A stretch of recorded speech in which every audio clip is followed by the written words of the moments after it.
Mes chers compatriotes, nous sommes aujourd'hui le 9 août 2021. La situation est une situation mauvaise. Il y a chaque semaine, chaque samedi notamment, mais il y a également pendant la semaine des manifestations dans toute la France. Et chaque samedi, il y a de plus en plus de monde à ces manifestations. Samedi dernier, on a estimé, le ministère de l'Intérieur a estimé à 240 000 à peu près personnes manifestant en France. Moi, je pense qu'il faut multiplier à peu près par 5 pour avoir le nombre réel.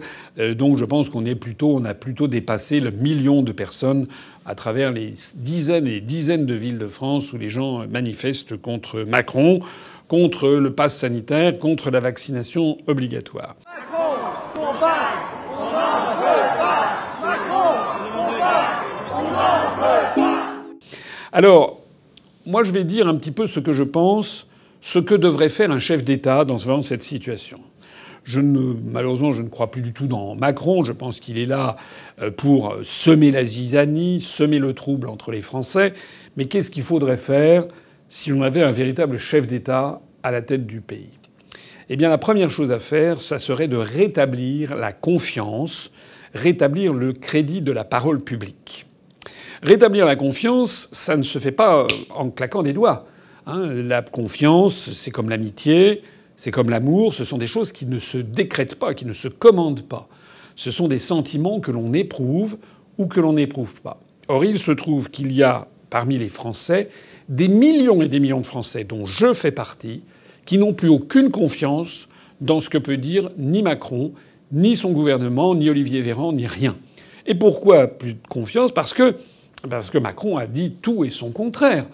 Il a à la fois laissé entendre que jamais, même pas laissé entendre, il a dit qu'il jamais il n'imposerait de passe sanitaire, puis 3 mois après, il impose un passe sanitaire. Il a dit qu'il n'y aurait jamais de vaccination obligatoire, et puis il impose la vaccination obligatoire. Et puis tant et tant de choses, tant de roueries, de manipulation de l'opinion, faisant semblant de prendre l'avis des Français. Rappelons-nous les cahiers de doléances des Gilets jaunes. Il a fait écrire des centaines de milliers de Français qui ont écrit dans des cahiers, et après tout ça a été mis au panier. Voilà, les Français n'ont plus aucune confiance dans l'individu qui siège à l'Élysée pour encore quelques mois.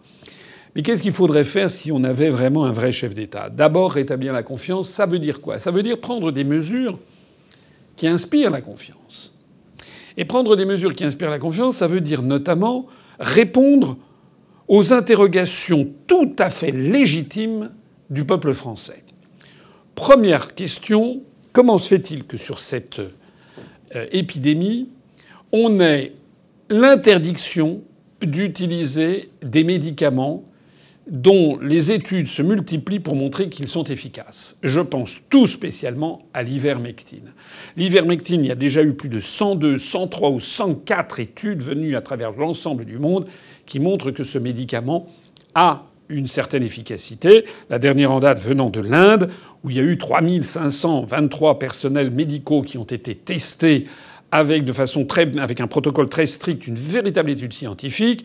L'étude a été revue par les pairs. Elle a conclu au fait que 83% des personnels médicaux qui avaient avalé une dose d'ivermectine de 300 microgrammes par kilo par personne, c'est-à-dire 21 milligrammes par exemple pour quelqu'un qui fait 70 kilos, eh bien que les gens qui avaient pris ça, le mois suivant, il y en avait 83% d'entre eux par rapport à un groupe témoin qui n'avait pas développé la maladie.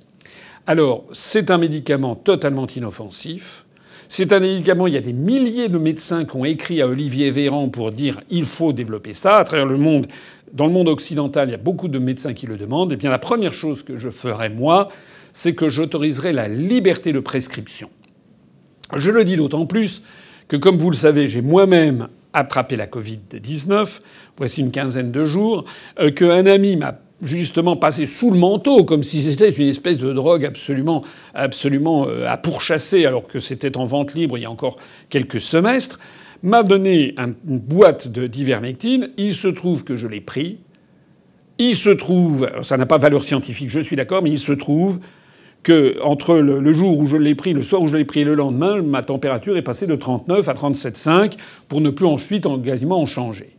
Alors je ne dis pas que ça a valeur scientifique, mais en tout cas, c'est comme ça. Moi, voilà ce que j'ai constaté. Et je considère que la première chose à faire, donc, c'est d'autoriser les médecins à utiliser l'ivermectine.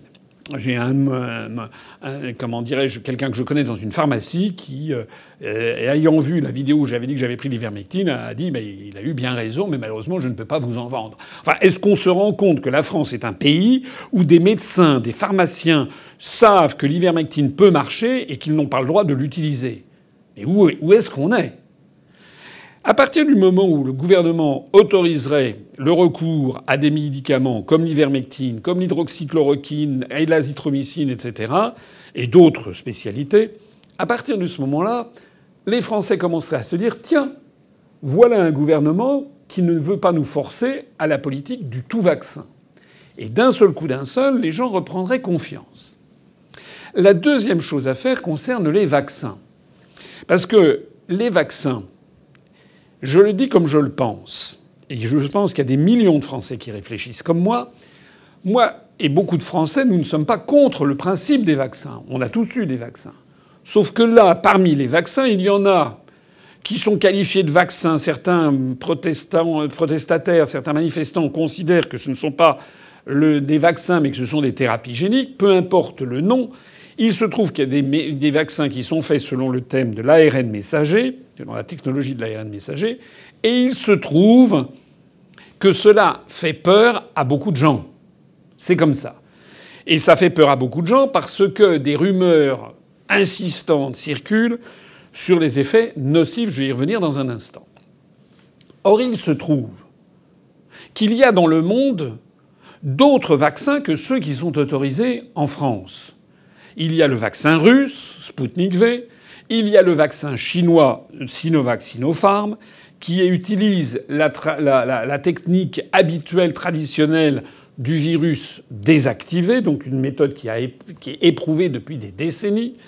Il se trouve qu'il y a maintenant un vaccin fabriqué par une société en France, en Loire-Atlantique, une société franco-autrichienne, qui s'appelle Valneva, qui maintenant ce vaccin fonctionne et il est interdit de vente en France parce que l'Agence européenne du médicament ne l'a pas répertorié, ne l'a pas agréé. En revanche, le Royaume-Uni l'achète.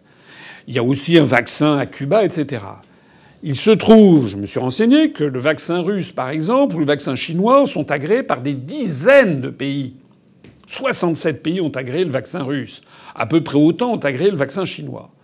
Donc je dis que si le gouvernement veut retrouver la confiance des Français, il doit conseiller effectivement la vaccination, mais conseiller une vaccination étendue à des vaccins utilisant des techniques traditionnelles. Le vaccin français de Valneva, le vaccin chinois notamment. À partir de ce moment-là, les Français se diraient on ne me force pas la main spécialement sur le vaccin Pfizer ou le vaccin Moderna. Et ça rétablirait aussi la confiance. Les Français se diraient on ne se moque pas de moi. On ne me prend pas pour un enfant. La troisième façon de rétablir la confiance, c'est d'avoir une parfaite transparence sur les résultats de la vaccination. Et là, c'est là où le bas blesse énormément. Moi, j'ai été dans des manifestations, encore samedi. J'ai rencontré énormément de gens qui d'ailleurs étaient très contents que je manifeste avec eux. Et beaucoup de témoignages de personnes. Il y avait notamment des gens travaillant dans des établissements hospitaliers, de témoignages de gens qui me disaient ma fille, mon fils, mon père, ma belle-mère, etc. Je manifeste parce que eux, ils ont eu une injection ou 2 injections de Pfizer ou de Moderna et ils ont eu tel et tel problème. Je me rappelle une dame qui m'a dit que sa fille, qui avait 18 ans, avait tenu à se faire vacciner contre l'avis de ses parents. Elle s'était fait vacciner par l'un de ces vaccins. Et puis, elle a eu des problèmes cardiaques. Elle était suivie dans un hôpital avec des problèmes cardiaques. Ça existe.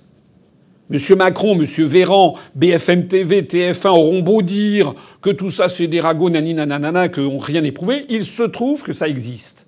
Il se trouve, si vous allez sur Internet, qu'il y a des dizaines et des dizaines de témoignages allant dans cette direction. Alors la pire des choses, ce sont les rumeurs. Mais les rumeurs, elles ne circulent que dans les pays où l'information n'est pas transparente. Ceux qui partent en guerre, qui font la course la chasse aux fake news, les fact-checkers, ils ont perdu toute crédibilité. puisque systématiquement, on connaît leur discours des fact-checkers, systématiquement, lorsqu'il y a un effet très nocif concernant un effet prêté au vaccin, on est certain à 120-50% qu'on va nous expliquer « Non, mais en fait, on n'a pas pu prouver les relations de cause à effet ». Les Français n'écoutent plus, mais ils ont compris.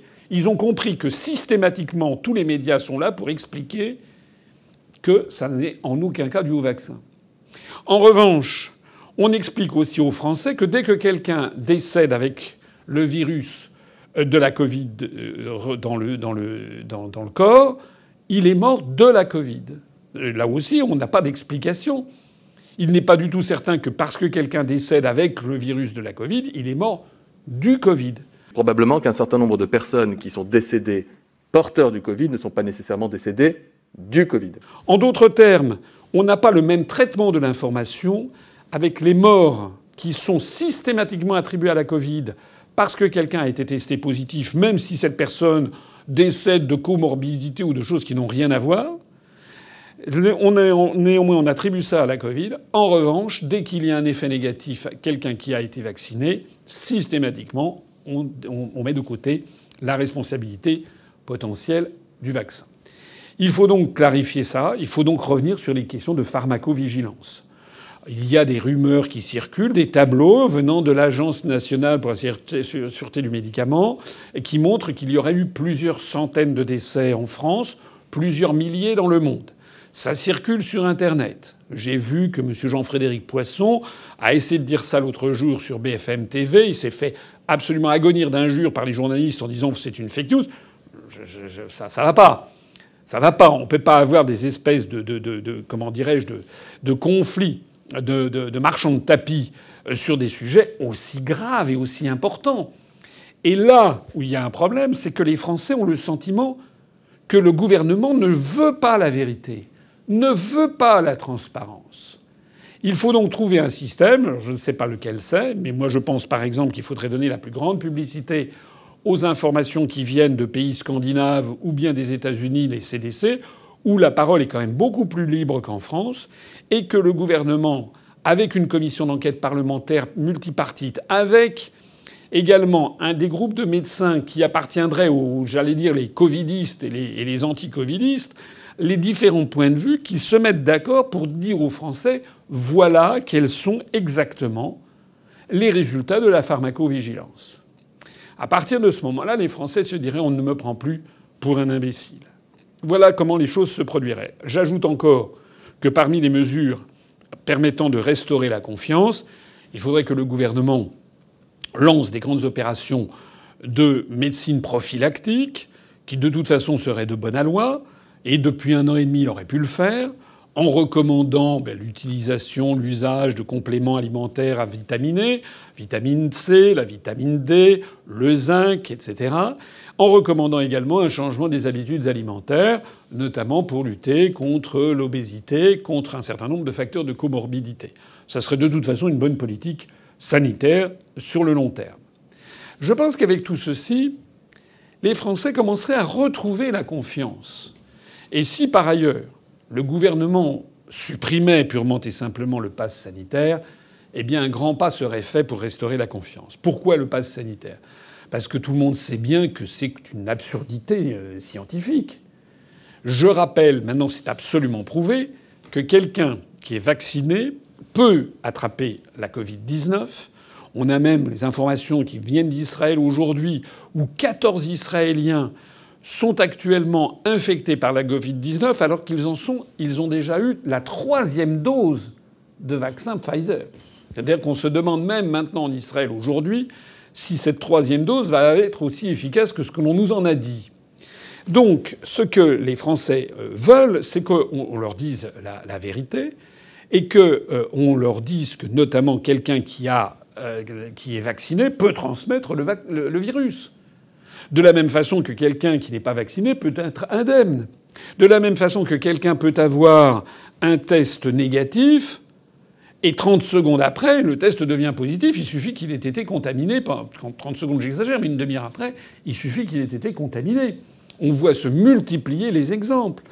Donc ça veut dire quoi ? Ça veut dire tout simplement que ce pass sanitaire est une mesure coercitive qui n'a pas de fondement scientifique. La meilleure preuve étant d'ailleurs qu'Olivier Véran, le ministre de la Santé, avait dit qu'il fallait présenter un test de moins de 48 heures, un test PCR de moins de 48 heures, puis il l'a poussé à 72 heures, alors que les spécialistes disent plus on allonge a priori la durée et plus la probabilité que le test soit dépassé par la situation sanitaire est grande.